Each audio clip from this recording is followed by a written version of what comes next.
Are you thinking of learning flamenco guitar but not sure if it's even possible to get good, especially if you're starting as an adult? As someone who started practicing at the age of 23, I'm going to tell you exactly what you can expect. And by the end of this video, you'll either realize flamenco is not for you and quit before you waste your precious time, or if it is for you, you'll learn how to avoid the frustration that makes most beginners quit before they ever start enjoying it.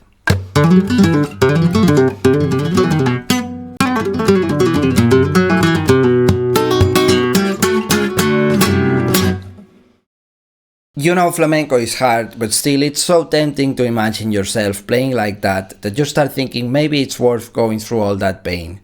I've been there and I'm going to give you the ultimate way to decide if it's really worth it.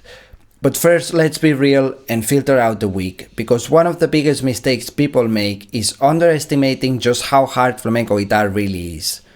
No matter how hard you think it is, I 100% guarantee it's at least twice as hard as you imagine. You can take my word for it.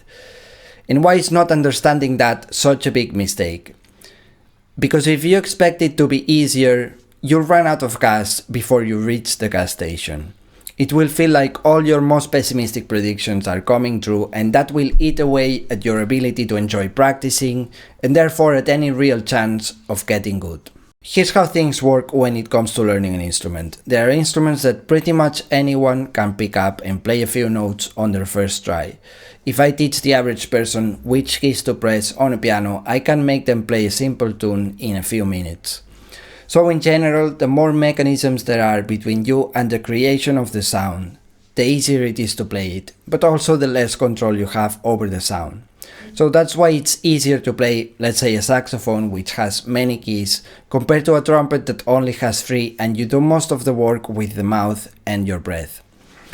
So a guitar is basically a piano without all those mechanisms, without the key and the hammer.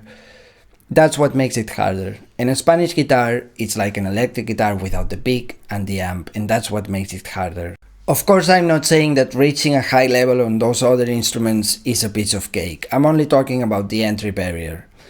Now, you might be wondering why I'm telling you this. I mean, I'm a flamenco teacher, so it kind of sounds like I'm shooting myself in the foot, right? But I'm not telling you this because I care so much that I want to save you from failing. I'm telling you this because I don't believe in shortcuts. Sure, I could tell you it's easier than you think, and it would probably get me more students in the short term. But I wouldn't be able to build a long-lasting relationship of trust with you, and at the end of the day, I think that's the most profitable thing for me as well. And that brings me to the ultimate way to decide if it's really worth it. Ask yourself this: is there any other instrument that I think is just as cool as the flamenco guitar? If there is, go for that one and never look back, because honestly, you'll probably have an easier time with basically anything else.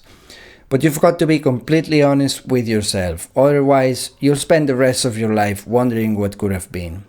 I played electric guitar for years before I even touched flamenco, just because I thought flamenco was way out of my league, and look at me now. I still love electric guitar, but if I could go back, I would start with flamenco right away, no doubt. Because as much as I tell you it's probably the hardest thing you'll ever learn, I can also guarantee you this: practice works. You will eventually get good, no matter your age, your gender, or your species. You just need more patience than with any other guitar style, and you have to accept that you'll suck for quite a while.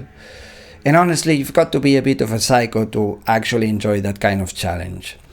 So if you decide to start learning flamenco guitar, remember this: the guitar will try to humiliate you just for daring to play it, but if you keep showing up, eventually it will respect you.